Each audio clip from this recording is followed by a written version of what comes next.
Now, NDE Radio, a weekly exploration of near-death experiences and similar encounters with the other side. Now, here's your host, Lee Witting. Welcome to NDE Radio with Lee Witting, whether you're listening on TalkZone, by podcast, through the archives of our ad-free shows on our YouTube channel, or connected through the incredible content of our Facebook page. Our guest today, Vincent Todd Tolman, was born in Arlington, Texas, and has since traveled around the world, living in both Cambodia and Thailand. He loves spending time with animals, meditating, and enjoying nature, but his greatest priorities are his relationship with his creator, his family, and the people he meets. He currently lives in Las Vegas with his wife, Andrea, and their 2 children. About his NDE at age 25, Vinney says, "I died on Saturday, January 18th, 2003. This fact is not in dispute. I was cut out of a body bag. I still have a piece of it. When the EMTs found me in the bathroom of a Dairy Queen, my body temperature was 79 degrees, and I had been dead for 45 minutes, maybe longer."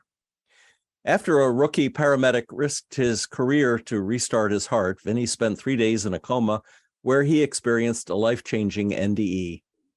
He tells the story in his book, The Light After Death, My Journey to Heaven and Back. Vinney, welcome to NDE Radio.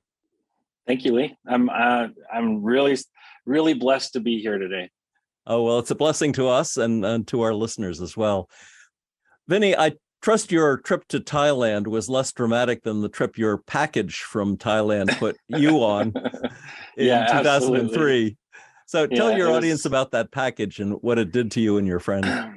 Well, what had happened was me and a buddy of mine, we were very much into natural bodybuilding, and we were used to taking a supplement on a regular basis for assisting us with our natural bodybuilding.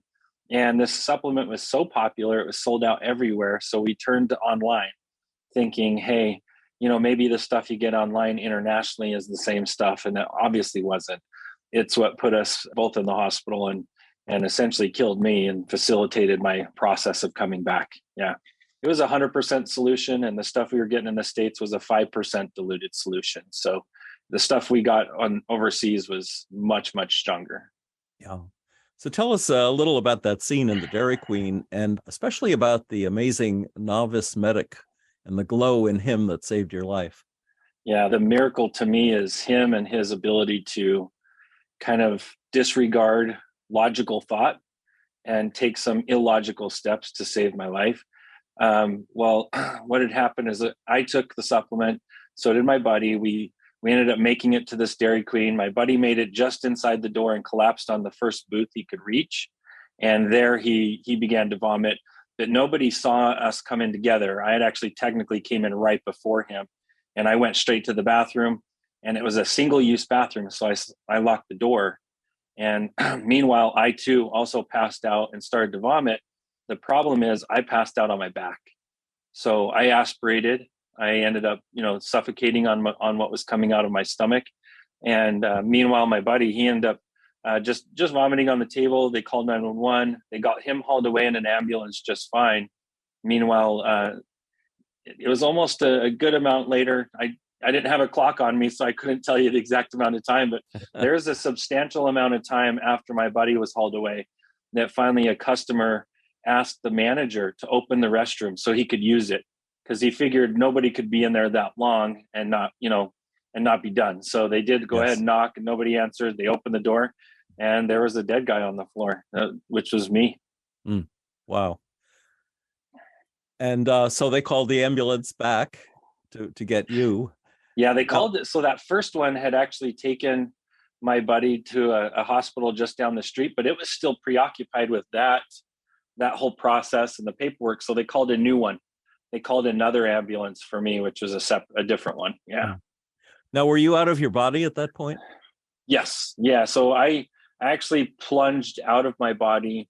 I didn't realize that's what had happened, but that's what had happened. As soon as the room started to spin on me, I plunged into this almost like a dark, cool feeling, a very liquid type energy feeling that I plunged into, and it felt very relaxing and very, very beautiful. And all of a sudden, this kind of scene started to come clear in front of me. And what I was looking at was the scene of this restaurant, this Dairy Queen that I was looking down on, and I could see everything that was happening inside the little restaurant there. I could see that there was a dead guy on the floor, number one, which as odd as it is to say, I did not know was me, because me was up here watching everything. Like, it couldn't have been me down there. Me was up here. So it didn't even dawn on me to think that that was me. And I was watching them process my buddy, and I was so worried. I was so lovingly trying to help whatever I could to get him taken care of, because I knew that was him. And then I knew that I had an understanding and an almost acceptance of everybody in that restaurant, where I could hear and understand their thoughts, their feelings, everything.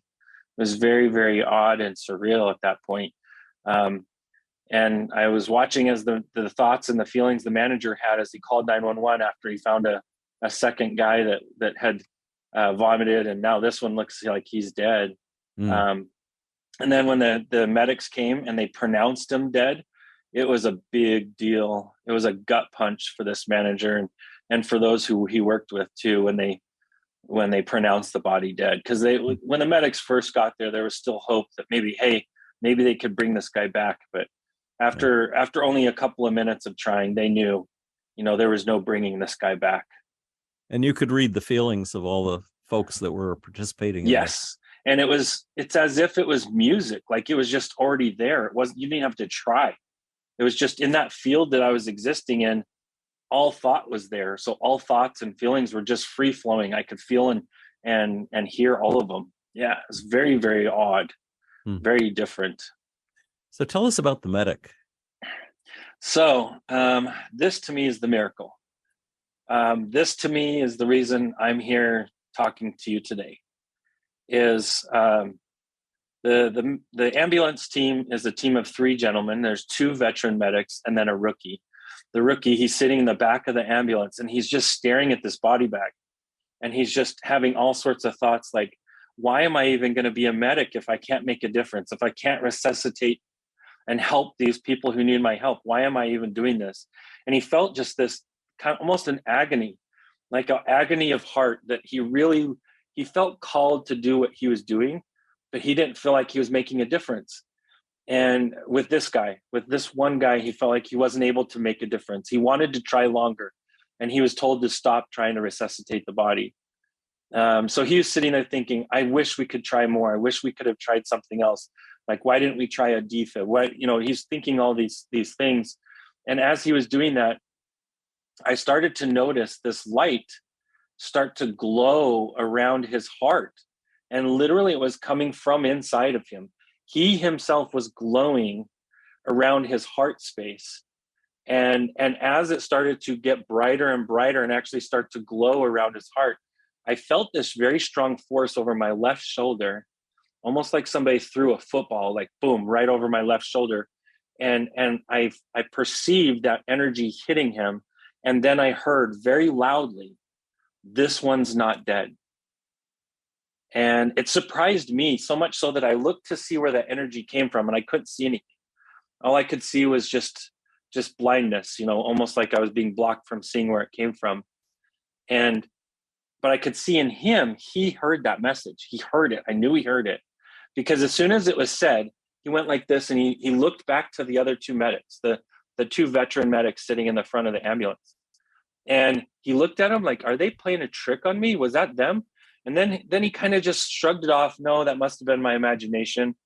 They went another about half block or maybe a block down the road, and this light just started to just get brighter and almost vibrate. It got so large that it went from his waist to above his head. And literally he was glowing from the upper half of his being. Wow. As that happened, I again felt that force over my left shoulder. And again, I heard it, but this time even louder. And even louder, it said, "This one's not dead." And that was enough for him. This medic, the second he heard it the second time, that was enough. He was like, I need to do something. He right away went to unzip the body and made it to about here, about the chin. And there was a strap there. So he realized he had to undo a strap. He unzipped it a little bit further. He was feeling around the neck area, around the jaw area, and just trying to feel like for a pulse. He couldn't feel any.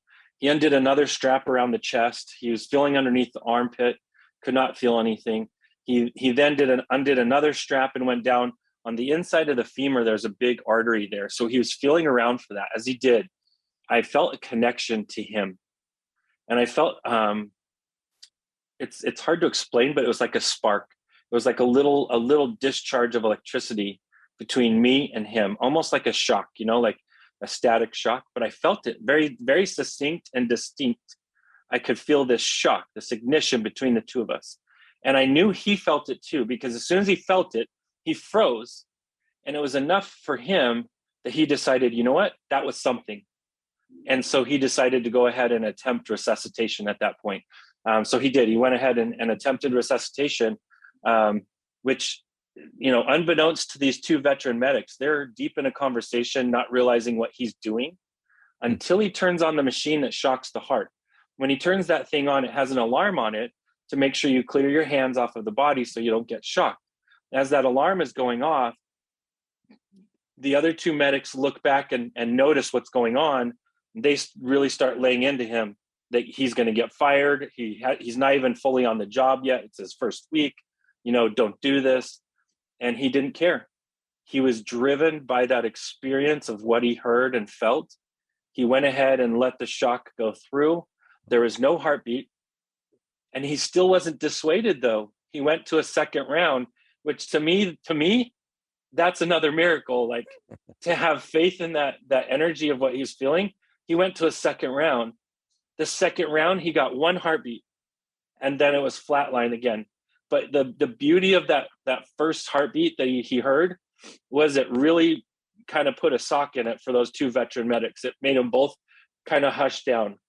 They both wanted to wait and see what was going to happen on the third round, because they knew he was driven. He was going to go for at least a third round. When he got to the third round, the shock happened, and there was nothing for about 1 second. And then bam, it was a steady, faint heartbeat, but it was steady and it was on its own, unassisted. The body started back up the heart, and thus began the process of my transitioning back. But meanwhile, I had been oxygen deprived for so long, I was brain dead. So for 3 days, I was brain dead in a coma. But as odd as it is to say, through this whole process, I still didn't know it was me. I didn't know, because me again was up here watching all this. And I was very emotionally involved, and I was cheering on this medic, like, go, you can do this, do it. And I'm like, you can do this. And he got the heart started, and I was like celebrating. I was so happy. And as they got that heart started, another blessing or miracle of it all is it happened about a half a block from a hospital. So within feet or seconds of that heart starting, they were able to turn that body into a trauma team ready to meet it and start doing the work, doing the hard work of bringing that body back to life. Because there was a lot that had to be done. All sorts of stuff they needed to do to that body to allow it to come all the way back. As the hospital was transitioning the body from the medical gurney, from the ambulance onto a hospital ER bed or a hospital gurney, as they were doing that, the body did start going into seizures, and it started just going, seizing, and stuff was coming out of the mouth, and all sorts of weird just things were happening with that body. So they went ahead and started to strap the body down so they could treat it. They first strapped the legs, then they strapped the right arm. And as they went to strap the left arm, I'm left-handed, I felt someone strapping my left arm where I was sitting. And when I looked down to see what was happening, I felt like I was looking down at the arm of the dead body. And that's when I realized that was the first inkling I had that what I had just witnessed was my own death. And for a very dark, cold moment, I went into this very dark space where I started to think, what an idiot. How could you not know you just witnessed your own death and you had no idea? And I went to a really dark space for a second, not for too long, but I did go for a second. And graciously, I started to feel this warmth and this love come from behind me. And that took me to the next part of my journey, where I got to meet my guide. Now, you said a glimpse of a life review, first bad and then the good things that you've done in your life. Was that before you met your guide or after? It was essentially right before. So when I was having those feelings of, you idiot, how could you not know that you're dead? I started spiraling into this just negative energy spiral of I started thinking about all the negative things I'd ever done. And then I actually started seeing them. And now it's hard to explain this because it happened in like a second, all of it.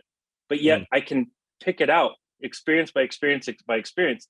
I started realizing all the negative influences or impacts I had on others, but not from my perspective, from their perspective. I got to see it from both sides. And then I started to almost get into this downward spiral of, you're not worth saving, you're not worth living, you're not, thinking all these negative, dark thoughts. As I was having those thoughts, this warmth started to come from behind me. And now all of a sudden I felt that my own voice saying, you are worth it. You are worth it. And I started to see all the good that I did in my life. And I started to see it not just from my eyes, but from the perspective of those who received that good too. Yeah. And I did realize that there was some worth being around for sure. What's interesting about this is it's an old adage that your life flashes before your eyes as you're dying. Most NDEers, however, don't experience a life review until they get to heaven or wherever. This happened before you even started that journey through the tunnel of light. So it almost confirms that your life flashes before your eyes. Literally, yeah. Well, it's funny. I felt that I was in control of what happened next, and I felt that right from the get-go that it was my own thoughts that were going to facilitate or stop me from going or not, and that was part of that process of going through these quick flashes of just everything good or bad and then good that I'd ever done. And that's when I started to embrace that warmth that was coming from behind me. And I turned around to see what that warmth was. And I saw this gentleman all dressed in white suit coat on, white stole or robe over his shoulders, and long white beard, long white hair, but very, very pink skin, like beautifully. I'm not a guy for pink skin, but man, this skin he had was just so gloriously pink.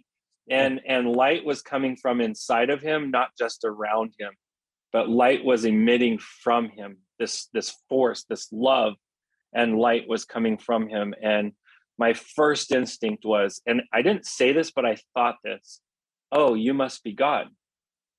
And he smiled. The second I had that thought, he smiled, and I heard him and his voice tell me, no, son, I'm not God. And then my follow-up thought is, well, you must be Jesus. And his follow-up response was, no, son, I'm not Jesus. I'm your guide. I'm here to help you go where you want to go. You can call me Drake. And so thus began my relationship with this amazing gentleman that has forever changed my life and was able to facilitate me going to heaven and coming back. And then you started through a tunnel? So essentially he put it to me. Drake told me, he said, you have an option. You can go back to where you just came from. And he motioned to me back to the hospital room where they were starting to work on the body in the ER. And I looked at it and I saw all the trauma going on with the body of trying to resuscitate it, still doing all the stuff they had to do to try to bring it back, and how much the body was fighting it. It was fighting everything. I was like, no, I don't want that. I want to go wherever you want to go. And he explained to me that he can show me what's next for me. And what he meant by that was like, what is next for me in my progress of the eternal scheme of things. And so I said, yeah, that's what I want. I want to go with you wherever you're going to go. And he explained to me that for us to get there, that this wasn't just a motion or a movement from place to place. It was from a motion or movement from a lower understanding to a much higher understanding he used the word, or the understanding of frequency, because I understood that really well. And he explained to me that I needed to raise my frequency or raise my energy to be able to get where we were going to go. And it was going to be a process, and he was going to help me through that. And at any time, if I didn't accept or embrace what I was learning or progressing with, that he would help me through it. And so he began our journey. And it did start with what seemed like a tunnel of light. To me, it was more of a slipstream, because I felt movement the second that he said, okay, I'm going to help you through this process. We started to move, but we got moving very, very fast as I accepted what he was teaching me, to a point where I felt like we were passing eons and eons of space and time as we were moving from this lower place of physical planet Earth to this high frequency, high energy place of heaven, where there is no external light there, because light is internal and it's eternally internal. So, in our lower form of the universe, our solar systems here, our light is external, and only in a very small way is our energetic light internal. But over there in heaven, our physical light and our energetic light, they match each other, and they're all internal. So it's a beautiful thing that the whole process of getting there was just amazing. But my guide Drake, he had to teach me so much. And in my experience, I've broken it down to essentially 10 principles that he had to teach me for me to get there and actually step down in heaven. And I had to fully accept that these principles are possible realities or fundamental realities for life eternal, whether it's here or there, here in the physical form, in low dimensional earth, or in high dimensional heaven. It's still an eternal principle that carries us across between the two. Now, these 10 principles that Drake teaches you, not to jump past your NDE, but I think it's really important to know who Drake turned out to be, because it turns out that he is human as well as a spirit at this point, that he had a life, and that he could communicate these 10 principles in a way that would be really understandable. And your book explains this. Tell us the first principle, just to give an example to the audience. So the first principle is be authentic. And why that was important is because until we're truly authentic, we can't grow. So as long as we're going around putting on a different face of ourselves, depending on who we're with, then we're not truly growing. And it's kind of sad in our modern existence that the most authentic people are the people in their 80s and 90s, or the people that are under 5 years old. Because at the very beginning of life and the very end of life, you finally get to this point on both sides where you don't care what other people believe or think about you. What you care is how you're able to express yourself and be you, be your authentic self. Take it or lose it, be yourself wherever you go. And it seems like, in our existence here on earth, we tend to, we gravitate towards the end of our life, and we are that way when we're first here. But we tend to start putting on different faces so that others don't judge us or others don't exclude us. And it's kind of a defensive mechanism. But until we can be truly authentic, we can't grow. So it's important for us to embrace authenticity, tear us down to the foundation of being authentic, figure out what your foundation is, who you are. And then from there, you can build yourself. You can be real. Now, not to keep the suspense for too long, tell us who Drake turned out to be and how it had been predicted in his life that he would become a guide and coach after his own death. So it was really, really neat, to the point where I came back. I woke up out of that 3-day coma. I went about my life. It was really rough, but I made it, and I met my wife. And as we were journeying together, me and my wife, we went to a family reunion. And at this reunion, it's a little town in Star Valley, Wyoming, called Afton. And we see this presentation at a little high school about the town of Afton and who the founders were and some of the first clergy in that town. And I see these different images coming up on this movie screen that they're showing slideshows of some of the founders of the original little town there. And I was a little distracted looking away when my wife, she said, "That's him, that's him. That's got to be your guide. I think that's your guide." And when she said that, I turned to look, and I actually could see my guide. He was right there. I could recognize, even though it was an old picture, I could see in color my guide. I could see his pink glistening skin, his white beard and white hair. And I just froze. I completely froze. And as I froze, my wife, without me saying a word, she knew that was him. Because I couldn't speak. I legitimately couldn't speak, because up to this point, I was still struggling a lot with how do I logically accept my experience while I'm still living here in the third dimensional world on Earth, because that was such a multidimensional experience. It goes outside my realm of understanding in this physical form. So I was still struggling with that quite a bit. But to see my guide, real life, the human form of my guide who took me on this grand journey, sitting right in front of me, it was absolutely beautiful. And at the bottom of the picture, it said CHZ, which is short for Charles, and then said the letter D, and then said Khazer. And I knew that my grandmother was a Khazer. So the very next day, I went first thing in the morning to my grandmother's house, and I went straight there and said, "Grandma, can you tell me anything about Charles Khazer?" And she goes, "Oh, you mean great grandpa Drake?" and that floored me, because it was kind of my own little test to her. And I was going to ask her, did people call him Drake? She answered it without me asking. She said, "Oh, you mean great grandpa Drake?" And I knew that thus was the beginning of my path of confirmation, to know that what I experienced was a real thing, because I had never seen his picture before. There was no way that my consciousness could have grabbed that out of the ether and just pulled it in as an experience. It was impossible. So the logic side of my brain finally started to embrace my experience at that point.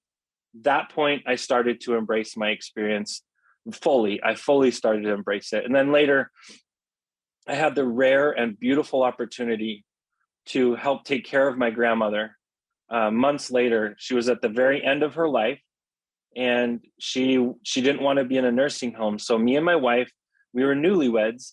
We decided, you know what? We're the ones in the family. We have no strings with jobs and stuff. We can go and live there and take care of her. At the same time, I can go and do my construction, which I could do across the whole world, you know?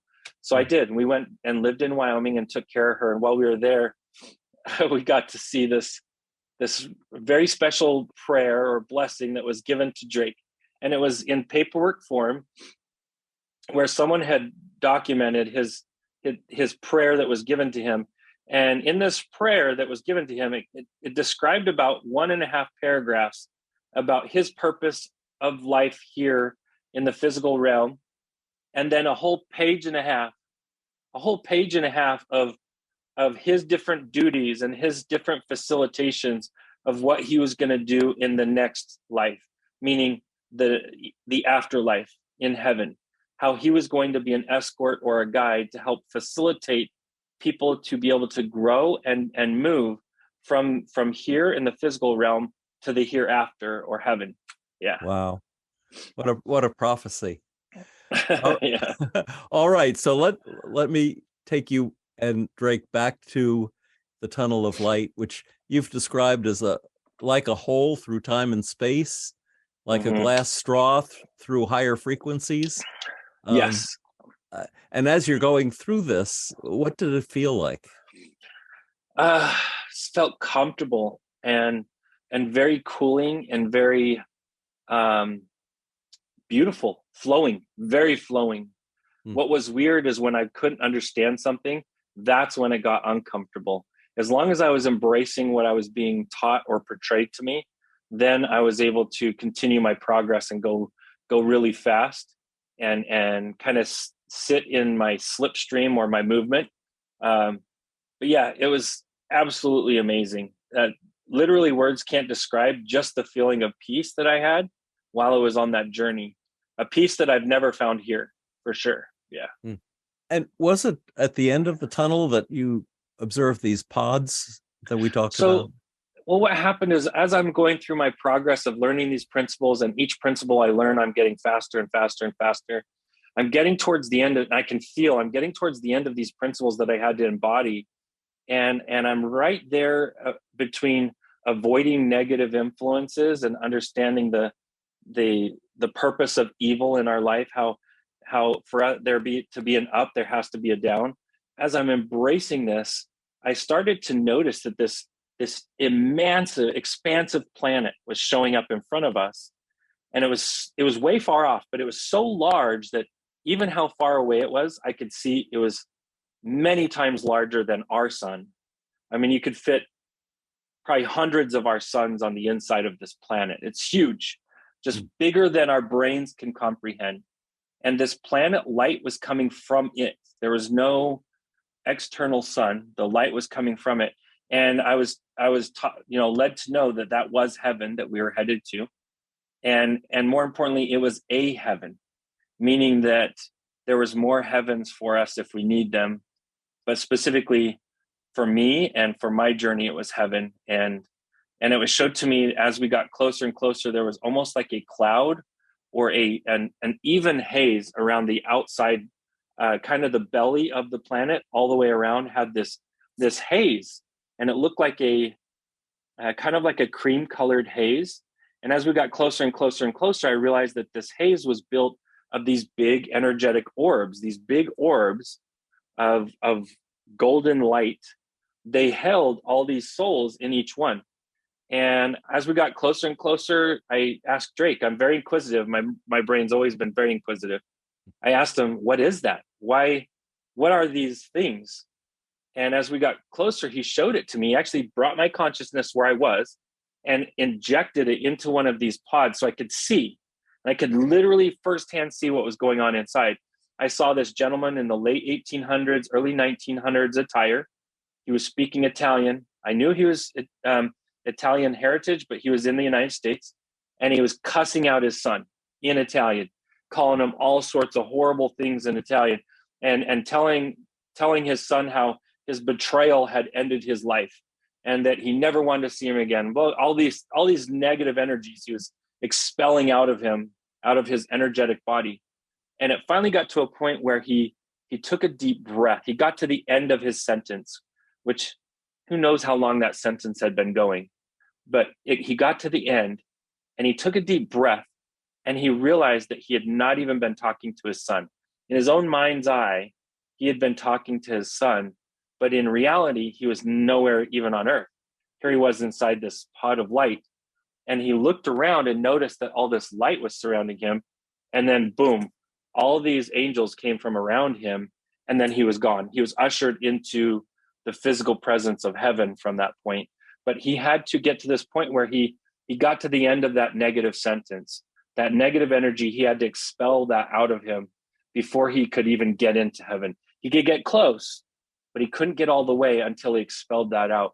And it's only in later reflection that I realized that that's most likely what St. Peter talks about as the pearly gate, or what we believe is the pearly gate, is these gate of pearls that we ourselves go into so we can expel negative energy out of us so that we can be clean for the beautiful, pristine energy of heaven, that as we get there, we are clean too, that we're ready for it. And it was an amazing aspect or amazing part of my experience for sure. Amazing part. It's like an enlightened view of the old idea of purgatory.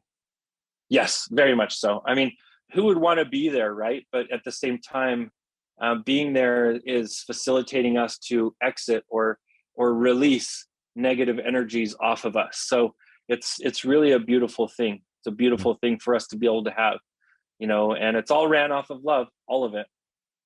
And then I think you said when some lives end in trauma, the soul winds up in a dome in heaven that's also full of light and love. Yeah, so these domes tend to be specifically for someone who ended at the hands or choices of someone else. So whether it was a traumatic accident or a trauma on purpose through intention, it doesn't matter. when a spirit crosses because of a large trauma, a little bit of that trauma connects to that soul or that spirit. And to truly embrace heaven, they need to release that little sliver. So they have these little half domes. They look like those orbs of light, but it's only half of one, and they're on the heaven itself. And there's lots of them, millions of them. And you can go into one of those, release that little aspect of trauma, and fully embrace the light of heaven, fully embrace the experience of heaven. So I got to experience those a little bit. But what's weird is I got to experience it a little bit there. And since I go back and meditate quite a bit, and I can go and kind of dive around and see stuff and figure out stuff. So it's pretty cool. I think you also said that this life is the worst hell we'll ever experience. It is. It is the worst hell we could ever experience. We're in. We're in it right now. So it only gets as bad as this. It doesn't get any worse. It only gets better. And what makes it better for us is our decisions. The decisions we make here, that's what we create our future with, is with our decisions here. Yeah. So what more did you see of heaven?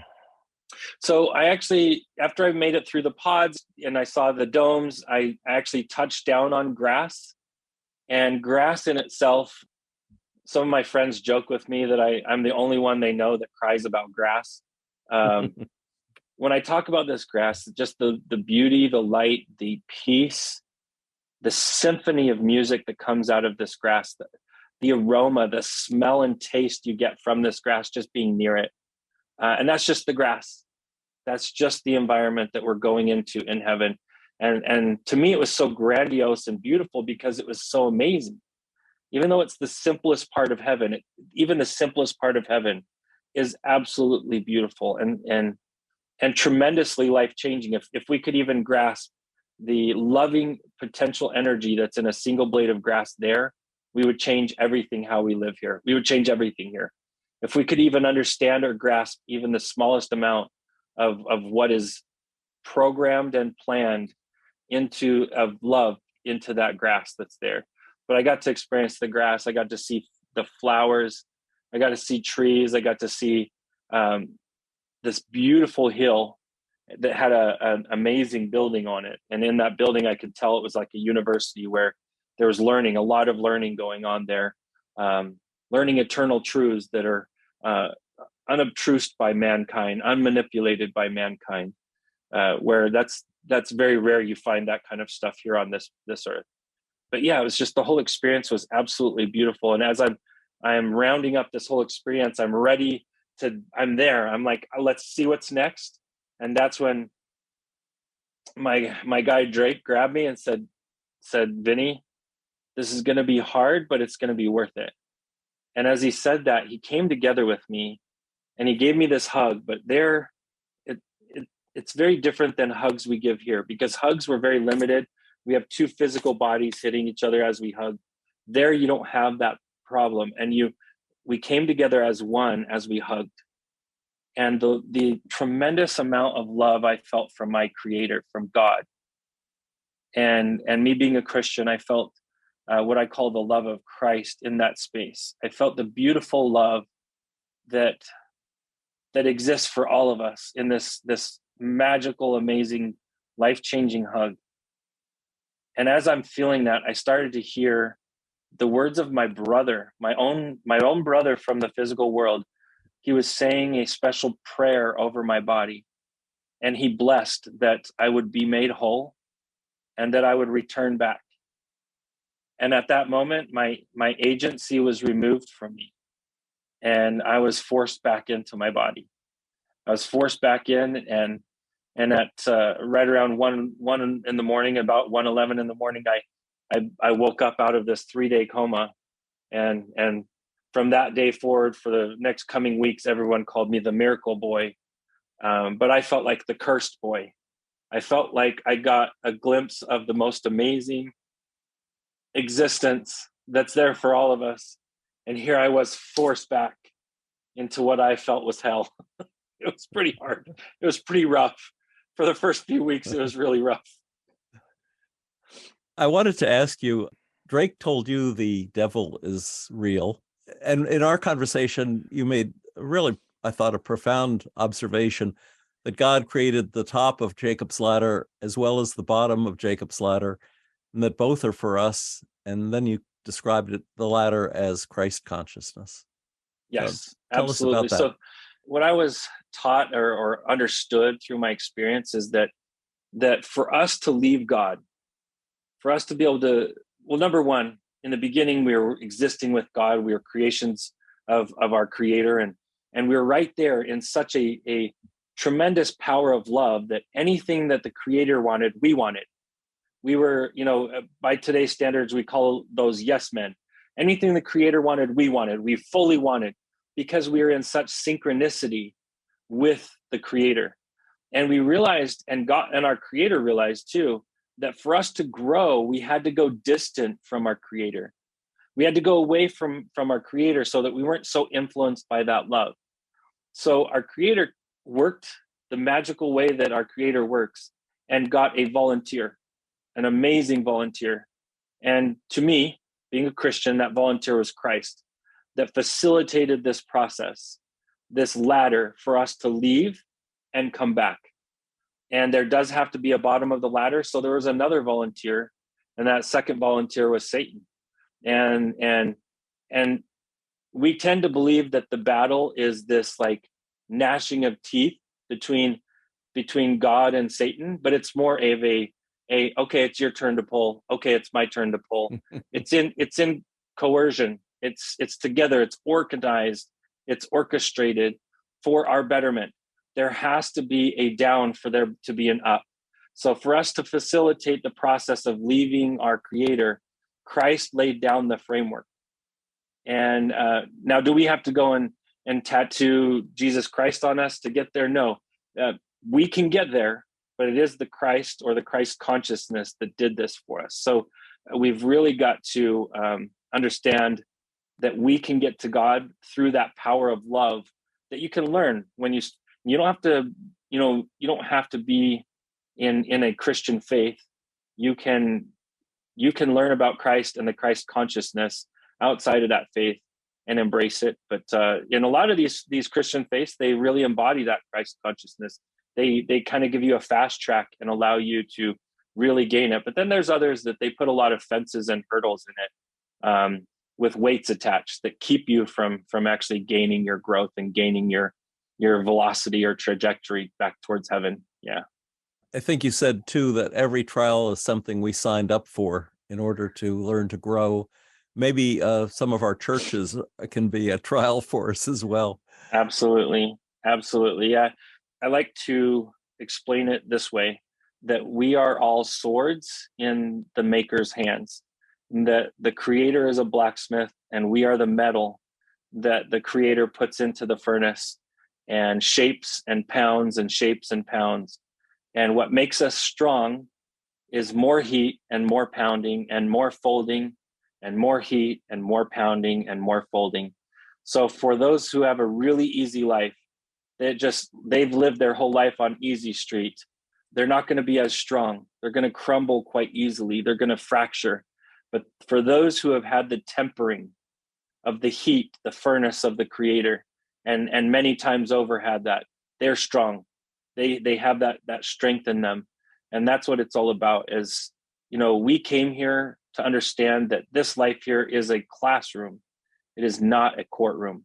We're here to learn. We're here to grow. We're not here to fail. And a loving Creator would not send 98% of his creations into a place where they could grow. The Creator, who is far greater than us as humans, loves us so much that the Creator created a system for all of us to succeed if we want, all of us, every single one of us. But it's up to us. It's 100% up to us and our choices, how much we succeed, how far we succeed, how far we progress. Yeah. You also said that during the experience, you got some glimpses of the vastness of creation. Talk about that a little bit. Curiosity kills the cat. I'm very curious. And so part of my journey was that I was constantly reaching out with my consciousness while I was on this journey. And I just wanted to know everything, but I couldn't. Obviously, I just couldn't take it all in. but what I could take in, Drake allowed me to see and experience. And part of that was to really, really gain an understanding of how vast, how truly vast creation is, how amazing creation is, and how far and wide creation goes across this universe beyond what we could ever know. There are creations across this universe, more than there are grains of sand in the sea. There's literally more creations than there is, living creations than there is sands in the sea. And I don't mean that just here on our earth. It's across so many different cosmos and universes and solar systems. Life is all permeating. The exact opposite of kind of what we've been taught. Life is permeating everywhere, not just in specific little places. Life is everywhere. Yeah. And yet that doesn't diminish the importance of Earth. You said the DNA of creation, all of the DNA of creation is present on Earth. It is. And that's why all the different spaces in the cosmos really care about what goes on here, is because, this is the gathering. This is the mixing bowl where all the DNAs were brought to come together to be the test, to see if we can facilitate the experience or the experiment of gathering all that together to really embody the closest thing to what our creator is. And that's how we are created in the creator's image, is because we are a gathering of all the creations that our creator has made. And that's why that also is kind of the secret sauce of why we're so important, why so many are interested in what's going on here, but also why there's great forces to prevent us from growing here too, is because as what goes on here, so does the whole universe follow. So it's important that good things happen here, even though sometimes it can seem scary and seem like lots of bad things are happening. We need to understand there's a higher purpose, even to the bad things, that for every extremely bad that happens, there's going to be an extremely good correction that is going to come forward out of it as well. So it's almost like it takes a really bad president or king or ruler to create a really good one. That's what it happens. And I guess that would explain why aliens might be interested in how we live our life on Earth. If we succeed, the whole universe succeeds. Absolutely. And if we succeed, we prove that all the different aspects of life can get along cohesively. If we can do it here, then they can do it across the cosmos, across all the universes. Yeah, absolutely. Now, something else we talked about, which has always been a favorite of mine, St. Paul said, we are already seated in the heavenlies. In other words, we're really in heaven, and our bodies here on earth are more like avatars.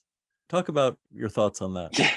This one's probably going to get out there for a lot of you evangelicals. So if you're an evangelical, go ahead. You can hit pause now and come visit this in a couple of years. But I'll tell you this, that God created that system for us to grow, but knew that if the core of who we were actually physically left heaven, that we would be in danger.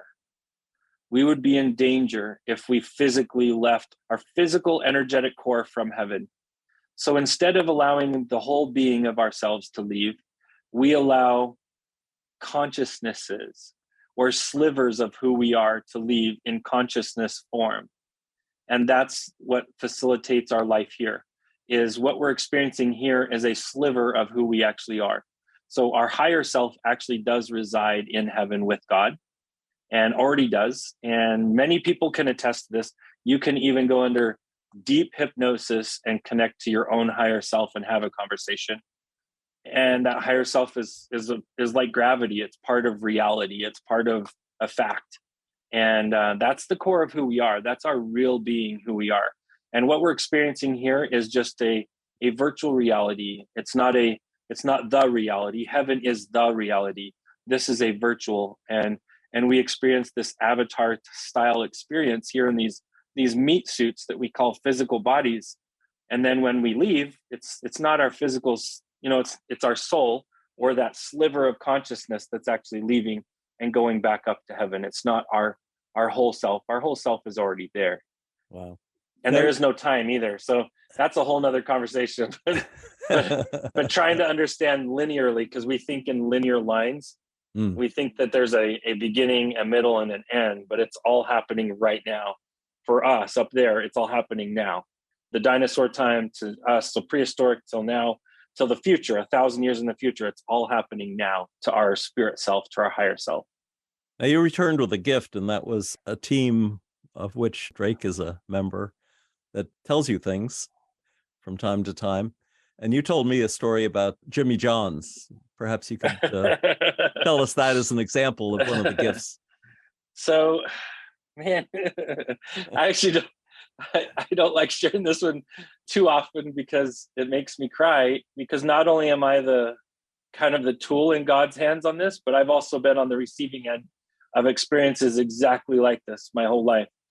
But I'll tell you, so I was at a Jimmy John's at a one of these sandwich places. If you have one near you, you know what I'm talking about.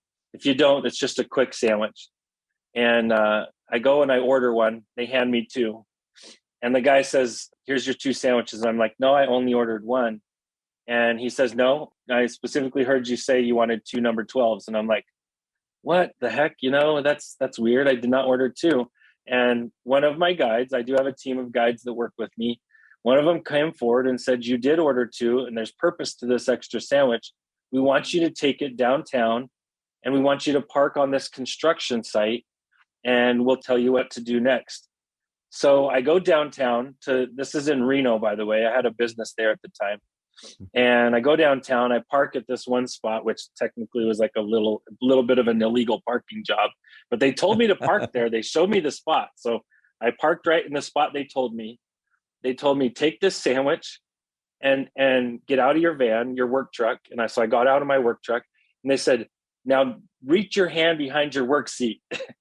And anybody who uses shared work trucks, you would never do this. You would never blindly just reach behind the seat, because you're going to find someone's lunch, or you're going to find an old drink that got tossed back there or something. But no, I did it. It took a couple nudges, but I did it. And I reached back there and I felt a hat and a pair of gloves. And I had forgotten 2 years earlier, my wife had outfitted, this is the angel she is, she outfitted all of our trucks with hats and gloves for homeless people. All of our trucks had them, and our personal cars had them too. So I have a hat, I have a set of gloves, and I have a fresh sandwich just made minutes ago. And they tell me, start walking down the street. And I'm like, oh, great. Where am I going? So I go walking down the street. Then they told me to take this left. So I took left. And they said, as I got down to the end of this left, I took this left. They said, okay, now you're going to go over here and you're going to take another left. But as you do, it's going to put you around a blind corner. That's where we need you to be. So as I come up around this blind corner, I'm looking. I don't know who this is for. I don't know if it's for me. I don't know what's going on. I'm just following these promptings. And as I come around this corner, there's this homeless guy. And he's cussing at God. He's like, you mother ever, you hate me. Why do you hate me? and to add a little explanation to this is the middle of winter. It's like January, February, and there it's really cold. There's snow, there's ice. And he's freezing. This guy can tell he's cold. I walked up to him from a blind corner. I hand him a sandwich, a brand new warm hat, brand new warm gloves. And I say, God doesn't hate you. He loves you. And I walked away. And the way that I made my way back to my work truck, it kind of disappeared me right around this blind corner. And before I knew it, I was back in my work truck, and I could just see him. I could just see him looking around like, what the hell? Like, what just happened? But here's the beautiful thing I learned from this experience is this is one of many. I've had so many of these experiences now. I've had 20 years of experiences like this now, that not only was it important for me to follow those promptings, that intuition, if you want to call it intuition, call it that. For me to follow that intuition to bless another, I felt way more blessed because it helped me understand that even the least of us is so important to God. That God grabbed me from 7 miles away, had a sandwich made for this guy, and 2 years earlier had planted the hat and the gloves in the truck for him, knowing they were for him and knowing how it was all going to work out. So to me, the beauty of it is our Creator knows from the beginning of the end of our story that there is no real end, that this is all for us to learn. So let's do it. Let's learn. Let's not think that there's the end to any of our lessons. Let's keep learning. And the way we learn is through loving each other and through creation. And where do we create? We begin with our thoughts. Our thoughts are where we begin to create, because our thoughts literally will turn into our actions. Our actions will turn into our habits. Our habits turn into our character. And then our character is the driving force that directs our life. That becomes our destiny. So if we can control our thoughts, we can control our destiny, literally. And that's what we're here to do. We're in a classroom, not a courtroom. We're here to exercise our agency, our ability to choose. And it begins with thoughts. Thoughts are where we begin to create. And it was an amazing experience. And I've had lots and lots of experiences since like that. And witnessed my wife having those experiences and my daughter having those experiences. So it's not just me, it's all of us. We all have that connection with our Creator, that if we want to listen to that intuition, the more we follow it, the stronger it will get. So if we will take that step of faith and follow that intuition, call that friend that you can't get him out of your head, call him, reach out to him, text him. God is trying to bridge us all together, because we are all threads in the fabric of life. And if you stand back far enough, you realize it's a quilt, that the fabric of life is a quilt, and we're all individual threads, and that God has us in there for a reason. So follow those promptings. They will lead you in a beautiful, amazing way. Oh, Vinney, thank you so much. This has been a wonderful show. I hope lots you got of one people... out of me, Lee. You got one out of me that I don't normally share. So I'll tell you. Thanks for giving me the opportunity to share it, because I don't share that one. I don't. I share it with small groups of friends. That's it. But it's one that's really life-changing for me, because I can see myself energetically as the homeless guy, as well as the guy, the tool in God's hands, both ways. Yeah. Well, I hope we can all see that, both sides of that story. Vinney, thank you so much for sharing your story and the wisdom you gained from Drake. If listeners would like to learn more about the 10 principles that you learned from Drake, tell them how they can find your book. So The Light After Death, you can get it on Amazon, Kindle, and Audible. People ask me, oh, great, a book. Well, the reason I had to do a book is literally demand. I've been telling this experience now for almost 20 years. And every time I tell it, the first response I get is, why don't you have a book? So I created this book. They can find it at Amazon, Audible, and Kindle, called The Light After Death. I also have a website where they can go and connect to me there too. So that the website is called thelighafterdeath.com. Excellent. Thank you, Vinney. Thank you very much.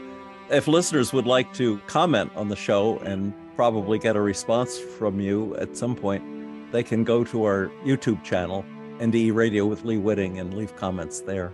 Awesome. All right.